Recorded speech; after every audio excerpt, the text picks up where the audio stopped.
ឥឡូវនេះការទន្ទឹងរង់ចាំរបស់អស់លោកលោកប្រុសស្រីនាងកញ្ញាដែលរង់ចាំជាច្រើនរាត្រីណាមកហើយដែលក្រុមល្ខោនប្រសាក់យើងខ្ញុំបើកការប្រឡងចម្រៀងនេះឥឡូវនេះសូមជួបជាមួយនឹងបេក្ខជននិងបេក្ខនារីដែលជាប់លេខ1និងចំណាត់ថ្នាក់លេខ2ឥឡូវជួបជាមួយនឹងអ្នកដែលជាប់ចំណាត់ថ្នាក់លេខ2មុនគឺកញ្ញាសុនស្រីពេជ្រ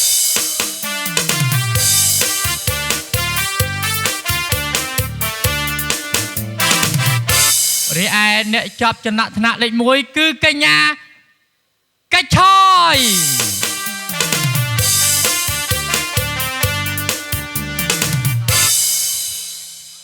ទូយ៉ាងអត់កើតទេអត់សុខចិត្តទេបាទមិនបានអត់សុខចិត្តបងវាត្រូវអ្នកលេខ2មកលេខ1វិញពុកគេជាងព្រោះជាងមិនមែនទេគឺថាការដាក់ពិន្ទុនឹងគឺថានេះក៏យ៉ាងសុក្រិតច្បាស់លាស់ណាស់តែគាត់នេះគាត់រៀងវ័យចំណាស់ជាងហើយគាត់នេះក៏អត់តាន់គ្រប់វ័យនឹងច្រៀងនេះគាត់សំឡេងគាត់នៅពីរោះមែនតែគាត់អត់តាន់គ្រប់វ័យអាលេខ2មិននិយាយតគ្រប់វ័យឃើញមានប៉ុណ្ណានៃឯហ្នឹងប៉ុណ្ណានៃតាមៀតហ្នឹងពេជ្រជាប្រូជាពេជ្រជាប្រូជាពេជ្រជាប្រូជាតាមប៉ាត់គណៈបងខ្ញុំអាយុឆ្នាំនេះ8 10ទៅតាបង8 10មែនចាហើយ8 10មិនល្អិតឆ្មិលហ្នឹងបងមកធ្វើម៉េចបើខ្ញុំល្អិតមន់ចែមន់ឲ្យសេពេជ្រជាប់លេខ1វិញលោកវិធីកសេពេជ្រលេខ1វិញខ្ញុំឆ្នាំនេះ8 10ទៅតាបងខ្ញុំមើលទៅស្មើ2 10ដែរអូចេះថាឲ្យបង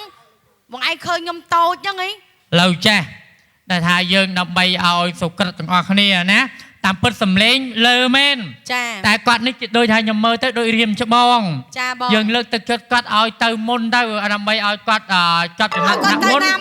ឲ្យចំណាត់ថ្នាក់មុនមិនមែនឲ្យទៅណែឋានដែលគ្មានមន្តងាវិញណែបាទឥឡូវចេះយើងដើម្បីសម្រួលទាំងអស់គ្នាខ្ញុំទៅសម្រួលពិន្ទុនឹងជាមួយគណៈកម្មការបន្តិចបាទណាឥឡូវចេះយើងចេះទៅឥឡូវលោកគណៈកម្មការគាត់បានបញ្យល់ប្រាប់ខ្ញុំដែរថាតាមពិតតែប្អូនស្រីខាងនេះត្រូវលេខ1ហើយតែគាត់ដូចក្មេងពេកលោកវិធីកចង់ឲ្យនៅរៀនសិនខ្ញុំលេខ1តាមទស្សនិកជនគេចេះតែថាលេខ1ទេពេជ្រជាប្រូជាពេជ្រប្រូជាឃើញទេឥឡូវស្ដាប់ទស្សនិកជនឬក៏ស្ដាប់ណែមិនចង់ឈរត្រូវដុំថ្មហ្នឹងឬក៏ចង់ចូលទៅវិញហ៎ឥឡូវហ្នឹងបើថាគាត់គ្រប់ត្រូលខាងស្រីពេជ្រលេខ1ហើយអញ្ចឹងសូមសម្លេងស្វាគមន៍មួយមកបាទអរគុណដែលតាមពិតលេខ1លេខ2អីក៏ដោយតាមពិតនៅក្នុងភូមិក្នុងស្រុកយើងគ្រាន់តែប្រឡងមិនមែនជាចំណាត់ថ្នាក់អន្តរជាតិអីទេគ្រាន់តែសប្បាយក្នុងវត្តយើងទេកុំអន់សពន្ធចិត្តអីហើយថ្ងៃក្រោយណែរងពៀនរងវាន់ចំណាត់ថ្នាក់លេខ1ណែបានលុយច្រើនអត់បើស៊ីសងយើងអត់មើលអានឹងការរំភើបរបស់យើងអត់មើលសិនបានយើងដឹងថាចំណាត់ថ្នាក់លេខ1បានប្រមាណលេខ2បានប្រមាណសូមរងចាំទស្សនាវគ្គបន្តបាទសូមអរគុណចា៎នេះគឺជារឿងអស់សំណើចទី1របស់កញ្ញាសុនស្រីពេជ្រតើពេលនោះបងមានអារម្មណ៍យ៉ាងណាដែរចាសម្រាប់នាងខ្ញុំអ្វីដែលនាងខ្ញុំអស់សំណើចហើយវាអារម្មណ៍ថាហួសចិត្តហ្នឹងព្រោះថាតែពេលនាងខ្ញុំគ្រប់អាយុក្នុងការដាក់ពាក្យប្រឡងចម្រៀងហើយក៏ប៉ុន្តែដល់ពេលគាត់ថាអីឲ្យលេខ1មិនកើតទៅទូចពេកអញ្ចឹងហើយឡងកាលហ្នឹងស្គមខ្លាំងមែនទែនចាគាត់ថាស្មានតែអាយុប្រហែលជា3 4 10ឆ្នាំនៃនាងខ្ញុំថាតែពិតនាងខ្ញុំគ្រប់អាយុហើយ8 10ឆ្នាំចាប្រឡងចាចង់ដឹងថារឿងអស់សំណើចទី2របស់តារាកិត្តិយសគឺជាអ្វីសូមអញ្ជើញទស្សនា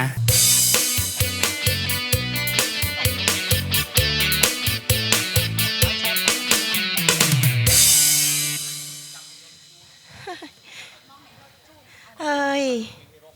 បានលេខ1និយាយពីសុបាយចិត្តណាលោកអើយមិនដឹងជាបានលុយច្រើនប៉ុណ្ណាពានរង្វាន់ឲ្យតែបានចាំមើលគណៈកម្មការថ្ងៃហ្នឹងទទួលរង្វាន់ហើយរំភើបដេកអត់លក់ទេយកមិញបកាព្រោះថាឥឡូវមនុស្សក៏មកច្រើនរង្វាន់ទៀតហើយណែចាំទទួលពានហ្នឹងឈរចាំឡើងមកមុនគេមុនឯងឡើងប្រហែលម៉ោង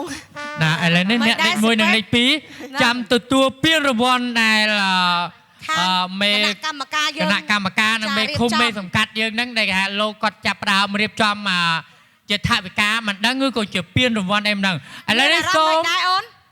ភ័យបងអូយកុំភ័យអីណាភ័យថាពេលអញ្ចឹងអារម្មណ៍យើងតែងតែភ័យហ្នឹងមែនទេឃើញទេស្រីពេជ្រ គាត់ណាស្រីពេជ្រគាត់ណាថាចាប់ចំណាក់ថ្នាក់លេខ1ភ្លាមលូតកពស់ដល់ប៉ុណ្ណឹងភ្លាមភ័យអំពើពេកបាទសូមអញ្ជើញលោកគណៈកម្មការជូនជារង្វាន់ដល់អ្នកចំណាត់ទីលេខ1 អូយលុយច្រើនណាស់មើលទៅសុំមេតាអត់មើលណា បាទឥឡូវខ្ញុំសូមជួយត្រេកអរផងណាបាទរង្វាន់មិនមែនជាតិចទេឃើញមកដុំប៉ុណ្ណេះហើយហ្នឹងហើយ ចាំមើលគេបានអីណា រឹងហ្មង ខ្ញុំណែរំភើបជំនួសអ្នកដែលបាន ខ្ញុំក៏ឃើញរង្វាន់ប៉ុណ្ណឹងចង់កៀងបេះដូងបាត់ហើយ ចាចាំមើលតើគាត់បានជារង្វាន់អ្វី បាទអូរុំច្រើនចន់ចេះដឹងធំហើយ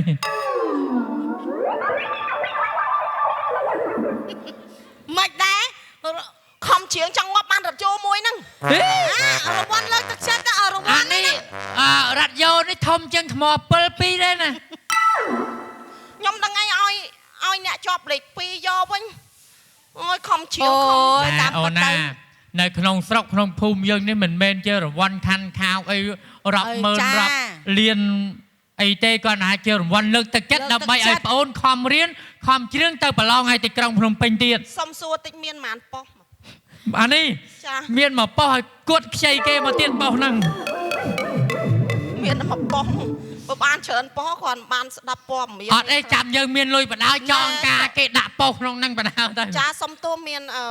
លោកទេសនាអីនៅនឹងអត់ មាន មាន បើមានខ្ញុំស្ដាប់លោកទេសនាខ្ញុំជប់ច្រៀងហើយចា ហ្នឹងហើយអរគុណច្រើនណាកញ្ញា ចាអរគុណ អរគុណច្រើនបាទ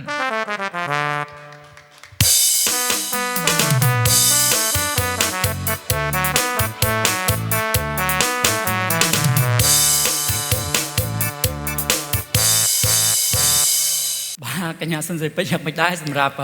រឿងអស់សំណើចទី2នេះ ចាសម្រាប់រឿងអស់សំណើចទី2នេះគឺថាកាលនេះនាងខ្ញុំមានអារម្មណ៍ថាដូចជាអស់សំណើចខ្លាំងដែរព្រោះថាហេតុអី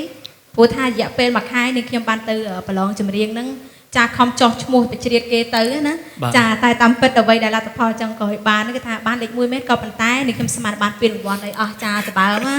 បានវិទ្យុមួយតូចមួយមែនទេចាអរគុណច្រើនចា ចាហើយសម្រាប់វិសុហ្នឹងឥឡូវតើអនបាននៅតែ ឥឡូវចានៅទុកជាអនុស្សាវរីយ៍ចា ចាអរគុណច្រើននេះគឺជារឿងអស់សំណើចទី2របស់កញ្ញាសុនស្រីពេជ្រចង់ដឹងជាបន្តទៀតថាតើរឿងអស់សំណើចទី3របស់គាត់ជារឿងបែបណាសូមអញ្ជើញទស្សនា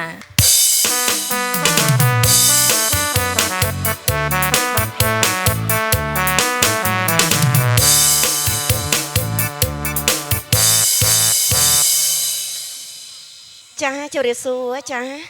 លោកឪពុកអ្នកម្ដាយអស់លោកលោកស្រីនាងកញ្ញាចាថ្ងៃនេះចាមានតារាកិត្តិយសយើងចានៅក្នុងភូមិនៅក្នុងស្រុករបស់យើងចាឥឡូវនៅក្នុងទីធ្លាវត្តអារាមតែម្ដងឥឡូវនេះពុកម៉ែបងប្អូនចូលទស្សនាក៏បានច្រើនដែរចាឥឡូវនេះសូមអញ្ជើញកញ្ញាសុនស្រីពេជ្រមកបកស្រាយនៅបទចម្រៀងដូចតទៅចាសូមគ្រប់អញ្ជើញ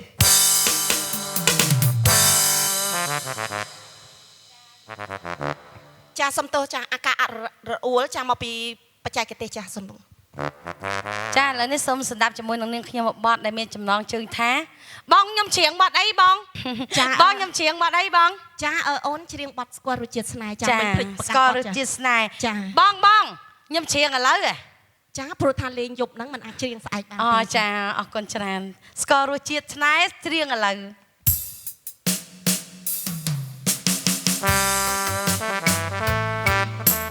អូយើងព្រោះកញ្ញា អរគុណបងអរគុណ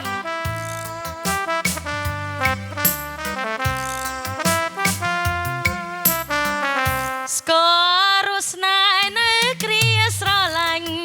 ស្រឡាញ់ចាញ់ជាឆ្លោះអូយវាយថ្មាត់ហ្នឹងបងស្រីមានសល់វៃឡើយពេលដែលប្រថ្នមគៀកាយបងជាខ្នើយ Này, mình đi ơi, này. Mình đi ngay, xong mà chia sài mình đi ơi. Chụp này, chụp bạ ca, xong đây, bà cung, đòn thấy chiêng hoàm anh, bây giờ lâu phliêm ấy. miền hai cái à? Thế chạp, phải chọt phliêm này. Việc thưa cả nhà mà. Này, ý,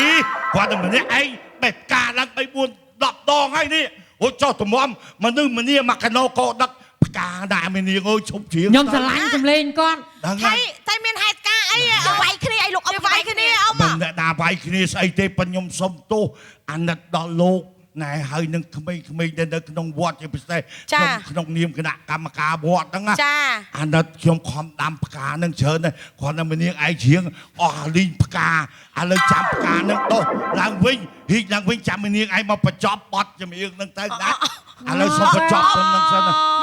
មកផ្អាកការច្រៀងដោយសារក្មេងៗបេះផ្កាអស់ហើយ តិចទីអស់ពួកខ្ញុំខំដាំលំអវត្តហ្នឹងណាមាននាង អូតាំងពីអាត្រួយក៏អស់ដែរ អស់ទាំងត្រួយទាំងងាតែស្អី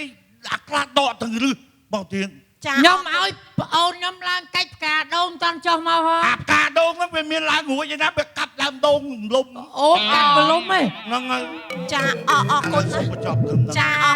គុណចាឥឡូវនេះកម្មវិធីចា concert របស់យើងខ្ញុំចាសូមបិទតែត្រឹមនេះព្រោះថាអស់ផ្កាក្នុងវត្ត ឥឡូវតែក្មេង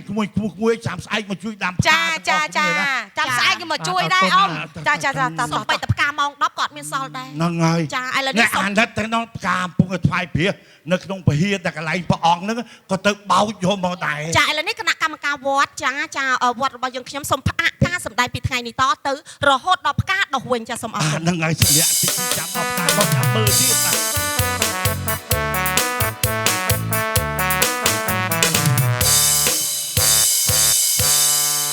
ចានេះគឺជារឿងអសមណើចទី3ចាសម្រាប់តារាកិត្តិយសក្នុងពេលនោះបងមានអារម្មណ៍យ៉ាងណាដែរបង ចានៅក្នុងពេលនោះដែរនាងខ្ញុំមានអារម្មណ៍ថាសប្បាយចិត្តដែរព្រោះថាកំពុងតែច្រៀងអញ្ចឹងមានបងប្អូនទស្សនិកជនគាត់ហុចបាច់ផ្កាហុចផ្កាឲ្យម៉ូតូខ្ញុំចេះឆ្ងល់អីចាំមិនបានផ្កាពីណាមកធម្មតាផ្កាគេមានលក់ដែរប៉ុន្តែផ្កាกระดาษណាចាតែគាត់បានផ្កាស្រស់មកពីណាដល់ពេលទៅស្រាប់មកសតុបជាងតំចប់ផងស្រាប់លោកចាវត្តគាត់សុំផ្កាថាសុំបិទដីលខោរត់ឲ្យលេងមកមិនចឹងទេត្រូវផ្កាគាត់ត្រូវអស់ពីវត្តលេងមកចានេះខ្ញុំមានអារម្មណ៍ថាទៅរំភើបដែរព្រោះថាគេបងប្អូនគាត់គ្រប់គ្រងអញ្ចឹងចាអរគុណ ចាអរគុណច្រើនឃើញថាតាមរយៈការបង្ហាញនៅអំណាងសម្រាប់រឿងទាំង3រឿងនេះធ្វើឲ្យដួងតារាទាំង3ដួងកំពុងតែសញ្ចឹងគិតថាតើរឿងមួយណាដែលធ្វើឲ្យកញ្ញាសុនស្រីពេជ្រអស់សំណើចខ្លាំងបំផុតចាអញ្ចឹងទេនេះខ្ញុំក៏សូមប្រកល់ទូនាទីទៅដល់ដួងតារាទី2 ដែលខ្ញុំគិតមើលខ្លួនឯងសិនណាខ្ញុំគិតថាខ្ញុំគូរឿងដែលគូអស់សំណើចជាងគេរឿងកន្លែងផ្កា